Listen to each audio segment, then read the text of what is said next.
ஆத்ம நண்பர்களுக்கு வணக்கம். இன்னைக்கு நம்ம forgiveness அண்ட் கர்மா சாப்டர் 5 பார்க்க போறோம். அதுக்கு முன்ன உங்களுக்கு ஏதாச்சும் ஒரு கொஸ்டின் இருந்தா தயவு செய்து கேட்கவும். அப்படி இல்லைன்னா நான் ஒரு சின்ன ரீகேப் கொடுத்துறேன். கர்மா அத ஒரு ஃப்ரெண்ட்லி லாவா பார்க்க சொல்லி நமக்கு தர்க்கம் சொல்லி கொடுத்திருக்காரு. அதை பார்த்து நம்ம பயப்படக்கூடாது. ஏன்னா கர்மா இஸ் காஸ் அண்ட் எஃபெக்ட். நீங்க என்ன ஒரு காரியம் செஞ்சாலும் அதுக்கு ஒரு பிரதிபலனை வர்றதுதான் கர்மா. இப்ப நம்ம நல்ல காரியமா செஞ்சுக்கிட்டு இருந்தா நல்ல பிரதிபலன் கிடைக்கும். அப்படி நம்ம கெட்ட காரியமா செஞ்சுட்டா கெட்டது கிடைக்கும். சோ அதை நம்ம புரிஞ்சுக்கிட்டோம்னா நம்ம ரொம்ப ரொம்ப வேறா இருப்போம். நம்ம செய்யற எல்லா காரியத்திலையும் நம்ம கவனமாக இருப்போம். என்னோட குரல் கேக்குதா இல்ல ஏதாச்சும் டிஸ்டர்பன்ஸ் இருக்குதா?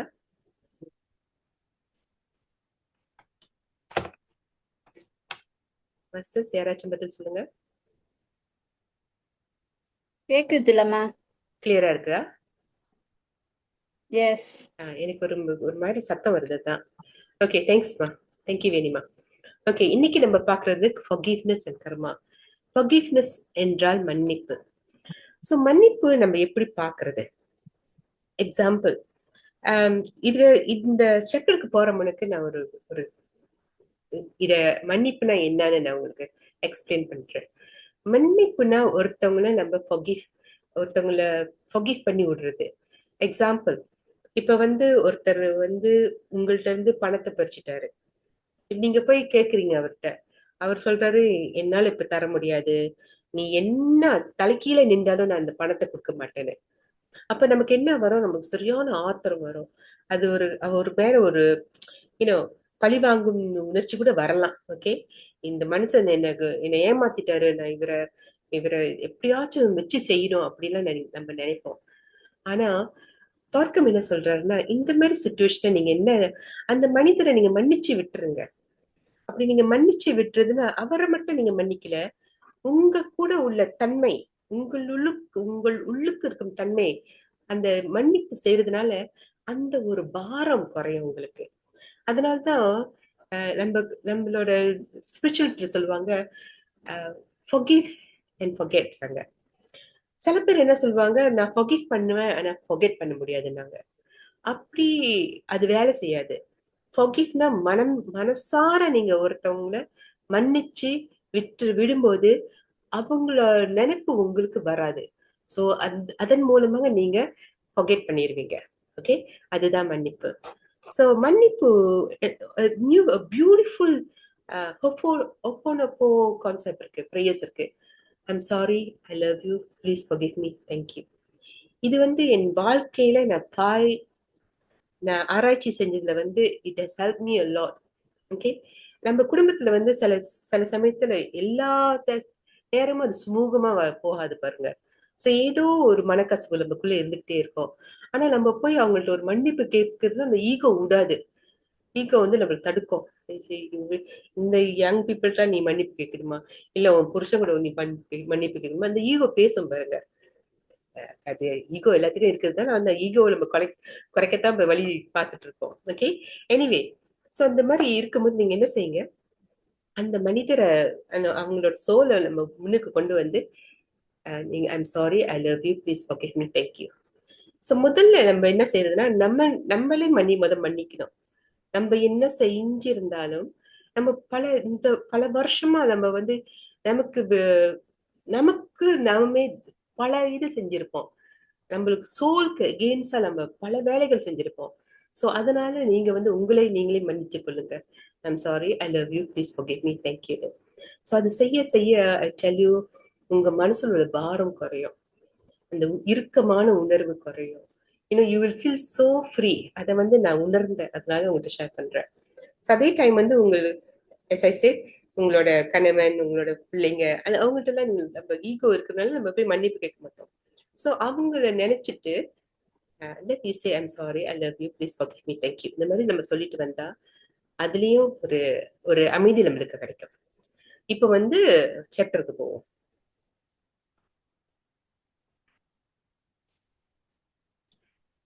ஓகே, ஸ்தார்க்கம் என்ன சொல்றேன்னா, நமக்கு வந்து என்ன கற்பித்து இருக்காங்கன்னா, நம்மளோட ஆக்ஷன் வந்து நம்மளோட நம்ம என்ன எந்த ஒரு காரியம் செஞ்சாலும் அது all planes, physical plane, mental plane, இன்னும் இமோஷனல் பிளேன் வந்து அதெல்லாம் போய் கர்மிக் கம்ப்யூட்டர்ல வந்து ரிஜிஸ்டர் ஆகும்னு சொல்றாங்க. அப்படின்னா நீங்க நீங்க என்ன செய்தாலும் ஒரு ஸ்பை கேமரா மாதிரி அது உங்க நடவடிக்கை கவனிச்சுக்கிட்டே வரும். நீங்க என்னத்த செஞ்சாலும் அதை அப்படியே ரெக்கார்ட் பண்ணி வச்சிரும். அதுதான் கர்மிக் கம்ப்யூட்டர் சொல்றாங்க. சோ அப்படி இருக்க மன்னிப்புக்கு எங்க இடம் இருக்குன்னு கேக்குறாரு. சோ அந்த ஃபர்ஸ்ட் ஆன்சர் அவர் எடுக்கிறாரு. என்ன சொல்றாருன்னா, is that by forgiving you do not involve yourself.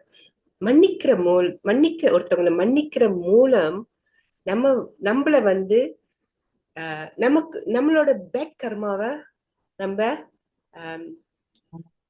by forgiving you do not involve yourself with the one who is creating bad karma for himself. Okay, அப்படின்னா இப்ப நீங்க ஒரு ஒரு முத்து இருக்காருன்னு சொல்லுங்க. ஒரு எக்ஸாம்பிள், முத்து நான் சொன்னேன், அவர் உங்கள் பணத்தை வாங்கிட்டு கொடுக்க மாட்டேன்னு சொல்லிட்டாரு. இப்ப நீங்க வந்து அவரை நீங்க மன்னிச்சு விடுறதுனால அவரோட பேட் கர்மால வந்து நீங்க வந்து இன்வால்வ் பண்ண மாட்டீங்க அப்படின்னு சொல்றாரு. புரியுதா? புரியலன்னா இது என்ன ஸ்டாப் பண்ணி கேளுங்க, நான் பதில் சொல்றேன். ரெண்டாவது என்ன சொல்றாருன்னா, நீங்க ஒரு மன்னிக்கிறனால அவங்களுக்கு ஒரு சான்ஸ் கொடுக்குறீங்க. அதாவது அவரோட பேட் அவரோட நெகட்டிவ் ஆக்ஷன் அவர் கண்டினியூ பண்ணாம மற்றவர்களோட ஒரு பெட்டர் attitude, சிறந்த அணுகுமுறை மற்றவங்கள்ட்ட அவர் காமிப்பாரு. சாரி, நான் ரீஃப்ரேஸ் பண்றேன். ஒருத்தவங்களை மன்னிக்கிற மூலம் அவருக்கு நீங்க ஒரு சான்ஸ் கொடுக்குறீங்க. அந்த சான்ஸ் மூலம் அவர் அவரோட நெகட்டிவ் ஆக்ஷன்னால நெகட்டிவ் ஆக்ஷன் பாய்க்காம ஒரு சிறந்த அணுகுமுறை மத்தவங்க மேல பாய்ப்பாரு அப்படின்னு அவங்க சொல்றாங்க. ஓகே, சோ அவங்க கார்க்கம் என்ன சொல்றாருன்னா, சில பேரை வந்து நம்ம வந்து மன்னிச்சு விட்டுருவோம். ஆனா அவங்களோட மனப்பான்மை, அவங்களோட நடவடிக்கைன்னு திருப்பி திருப்பி அவங்க அதை செய்வாங்க. இது வந்து நம்மள வந்து ஒரு டிஸ்கரேஜ் பண்ணக்கூடாதுன்னு சொல்றாரு. மத்தவங்களை மன்னிக்கிறதுக்கு டிஸ்கரேஜ் பண்ணக்கூடாது. ஏன்னா நம்ம வந்து ஒருத்தவங்களை forgive பண்ணிட்டோம்னா அந்த forgiveness, அந்த டீட் வந்து நம்மளோட நல்ல கர்மால சேர்றோம்னு சொல்றாரு. மூணாவது என்ன சொல்றாருன்னா, என்ன சொன்னீங்க மாஸ்டர், மத்தவங்களை மன்னிக்கிறது டிஸ்கஸ் பண்ணக்கூடாதா? டிஸ்கஸ் பண்ணி சொல்லுமா, இருங்கம்மா. டிஸ்கரேஜ் பண்ணது அப்படின்னா, இப்ப வந்து ஒருத்தங்க, நான் திருப்பி அதை பாக்குறேன். ஓகே,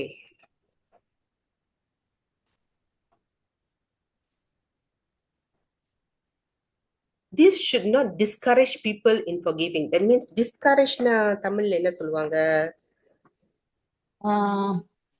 அவங்களை வந்து தமிழ் வார்த்தை எனக்கு தெரியல, அதனால டிஸ்கரேஜ் போடுறேன். என்கரேஜ்னா உற்சாகப்படுத்துறது. டிஸ்கரேஜ்னா உற்சாகம் இல்லாம இருக்கிறது. ஓகே, சோ நம்ம ஒருத்தவங்களை மன்னிக்கிறதுனால அந்த அந்த டிஸ்கரேஜ்மெண்ட் நம்ம ஃபீல் பண்ணக்கூடாது. ஏன்னா நம்ம மன்னிக்கிறதுனால நம்மளோட கம்ப்யூட்டர்ல வந்து அது குட் கர்மாவா காமிக்கும். எனக்கு தானே சொல்றது இப்ப? ஓகேமா, தேங்க்ஸ். நம்மளுக்கு அது பர்டனா இருக்காது. நமக்கு அது பர்டனா இருக்காது. எஸ். மூணாவது என்ன சொல்றாங்கன்னா, நம்ம நம்ம மன்னிக்கிறதுனால நமக்குள்ளே ஒரு கேடயம், ஒரு ஷீல்டு உருவாகுதுன்னு சொல்றாரு.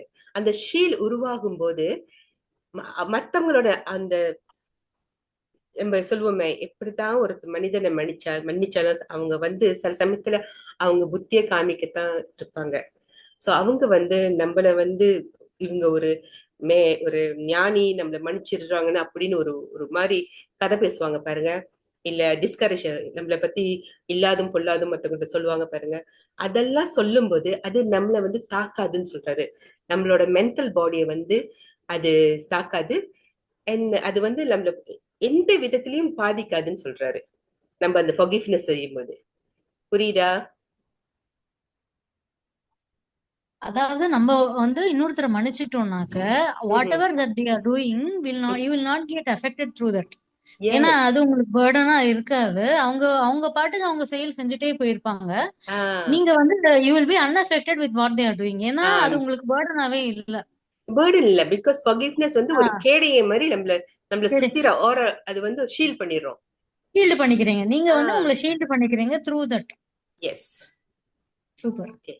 நாலாவது என்ன சொல்றாருன்னா அந்த லா என்ன செய்யுதுன்னா, நம்மள யாரு those who forgive will be forgiven. யார் மன்னிக்கிறாங்களோ அவங்கள் மன்னிக்கப்படுவார்கள். ஓகே. நம்ம வந்து இந்த வாழ்க்கையில பல தவறுகள் செஞ்சிருப்போம், தெரிஞ்சும் செஞ்சிருப்போம், தெரியாமலும் செஞ்சிருப்போம். இப்ப நம்ம வந்து ஒருத்தவங்கள மனசார மன்னித்து விட்டோம்னா நம்ம செய்த தவறுக்காக அந்த யூனிவர்சல் லா நம்மள மன்னிக்கும். விளங்குதா சொல்றது? அதனால நம்ம எப்பொழுதும் ஒருத்தவங்களை மன்னிக்கும் போது நம்மளோட கர்மிக் டேங்க வந்து அது அக்கவுண்ட் கூடிக்கிட்டே தான் போகும். எப்பெல்லாம் நமக்கு தேவைப்படுதோ, எந்தெந்த சமயத்துல அது தேவைப்படுதோ அதை நம்ம வித்ட்ரா பண்ணலாம்னு சொல்றாரு. ஃபார் எக்ஸாம்பிள், ஒரு எக்ஸாம்பிள் நான் சொல்றேன். இப்ப வந்து ஒருத்தர் வந்து உங்களை ஏமாத்திட்டு போயிட்டாரு. ஓகே. அந்த அந்த பணத்தினால உங்களுக்கு பல துன்பங்கள் இருந்தாலும் நீங்க வந்து மனசார அவரை மன்னிச்சு விட்டுட்டீங்க. சோ இன்னொரு தருணம் இன்னொருத்தங்க வந்து உங்களை வந்து ஏமாத்த வரும்பொழுது நம்ம இந்த கர்மிக் லா வந்து நம்மளோட நம்ம புத்திய பாய்க்க இன்ட்யூஷனால சொல்லும், இந்த மனுஷனை நம்பாத, ஓகே, இவரை நம்பாத, அந்த மாதிரி ஒரு எண்ணம் நம்ம மனசுல தோன்றி பாருங்க. அதனால நம்ம அந்த லூப்ல போய் அந்த மற்றவர்களால ஏமாற்றப்பட மாட்டோம். விளங்குதா? சோ இது ஏன்னா நீங்க ஒரு அந்த மனிதனை மன்னித்து விட்டுட்டீங்க பாருங்க, அந்த மன்னிப்பு தான் உங்களை இப்ப காப்பாத்துதுன்னு அர்த்தம். ஓகே. சோ அஞ்சாவது என்ன சொல்றாங்கன்னா, those will forgive cooperate with the soul angels. நம்ம யாரு மன்னிக்கிறாங்களோ அவங்களோட ஓகே என்ன இது எப்படி சொல்லணும். இப்ப வந்து முத்துன்னு ஒருத்தர் இருக்காரு, அவரு தான் என்ன ஏமாத்திட்டு போயிட்டாரு. ஓகே. சோ அவருக்கு வந்து சோலா ஏஞ்சல் இருக்காங்க. தட் இஸ் சோலா ஏஞ்சல்ஸ் என்ன சொல்லுவாங்கன்னா ஹையர் பீயிங், மாஸ்டர், கைட், என்ன வேணாலும் சொல்லுங்க. ஓகே. சோ அவங்க கூட வந்து இப்ப நீங்க ஒரு மன்னிப்பு தன்மை மனப்பான்மை வச்சிருந்தீங்கன்னா அந்த சோலா ஏஞ்சல்ஸ் வந்து உங்களுக்கு வந்து லாஃப்டி தாட்ஸ், நல்ல நல்ல எண்ணங்கள் கொடுக்கும். அந்த நல்ல எண்ணங்கள் கொடுக்கற மூலியமா நீங்க வந்து அவரை நீங்க மன்னித்து விட்டீங்க பாருங்க, அவரை திருத்துறதுக்கு வழி காமிக்கும். Influence, okay? Use the forgiving person to influence with the other with lofty thoughts. Okay? நல்ல நல்ல தாட்ஸ் வரும், நல்ல நல்ல எண்ணங்கள் வரும். அந்த எண்ணங்களால மத்தவங்களை நீங்க இன்ஃப்ளூயன்ஸ் பண்ண முடியும். சரியா? ஆறாவது என்ன சொல்றாங்கன்னா, நம்ம மன்னிக்கிறதுனால நமக்குள்ள ஒரு மன அமைதி கொடுக்குது. சோ அந்த மன அமைதி கொடுக்கறதுனால நம்ம வந்து எரிச்சல் உருவாக்குறத தடுக்கும், நம்ம ஆபத்து விளைவிக்கிறதையும் தடுக்கும்னு சொல்றாரு. இதெல்லாம் ஏன்னா நம்ம மத்தவங்கள மன்னிக்கிறதுனால. ஓகே. ஆனா அவங்க என்ன சொல்றாங்கன்னா, இப்ப நீங்க ஒருத்தரை மன்னிச்சு விட்டுட்டீங்க. ஓகே, மன்னித்து விட்டு விட்டீர்கள். ஆனா அதை நம்ம வந்து இக்னோர் பண்ணக்கூடாது. நம்ம எப்போதும் அவங்கள வந்து கழுகு மாதிரி வாட்ச் பண்ணிட்டு இருக்கணும். அவங்க வந்து திருப்பி somebody please mute. அவங்க வந்து அவங்கள வந்து நம்ம கழுகு மாதிரி பார்த்துட்டு இருக்கணும். ஏன்னா அவங்க வந்து அவங்க பழைய வழிக்கு போக கூடாது பாருங்க. அதனால நம்ம ரொம்ப காஷியஸா இருக்கணும்னு சொல்றாரு. சோ எவ்ரி ஃபர்கிவர் நம்ம வந்து எப்பொழுதும் அவங்கள கவனிச்சுக்கிட்டே இருக்கணும், அவங்கள அப்சர்வ் பண்ணிக்கிட்டே இருக்கணும். கொஞ்ச நேரம்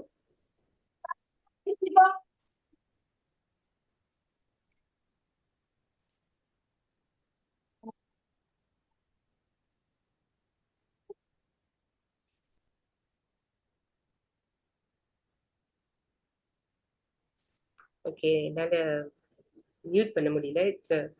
உங்களோட மைக் ஆன் இருந்தா தயவு செஞ்சு மியூட் பண்ணுவோம். Okay, thanks Abitha. Okay, so இது வரைக்கும் புரிஞ்சிருக்கா? ஒருத்தவங்களை மன்னிச்சிட்டீங்கன்னா அவங்கள நீங்க கழுகு மாதிரி அப்சர்வ் பண்ணிக்கிட்டே இருக்கணும். அது அவங்க பழைய நிலைக்கு போகாது, போகாம நம்ம தான் பாத்துக்கணும்னு சொல்றாங்க. 7வது என்ன சொல்றாங்கன்னா, forgiveness draws you out of your self interest. இப்ப நம்ம ஒருத்தவங்களை மன்னித்தோம்னா நம்ம செல்ஃப் இன்ட்ரெஸ்ட்ல இருந்து அதை நம்ம வெளியாக்கும். நமக்குள்ளே ஒரு கருணை, அன்பும் கருணையும் உருவாகும். அதே சமயத்துல நம்ம மற்றவர்களோட வாழ்க்கையும் அவங்கள பற்றியும் நல்லா புரிஞ்சுக்குவோம்னு சொல்றாரு. இது இது கேட்கறதுக்கு ஈஸியா இருக்கும், ஆனா அதை நம்ம செய்யும் போதுதான் நமக்கு தெரியும் அப்படின்னு. சோ அதனால நான் என்ன சொல்றேன்னா, இதை கேளுங்க, அப்புறம் மெதுவா நம்ம டிஸ்கஸ் பண்ணுவோம். ஓகே, 8வது என்ன சொல்றாருன்னா, forgive. நம்ம ஒருத்தவங்களை மன்னிக்கும் போது என்ன நடக்குதுன்னா, forgiveness minimizes the taxation. அப்படின்னா நம்மளோட கர்மாவோட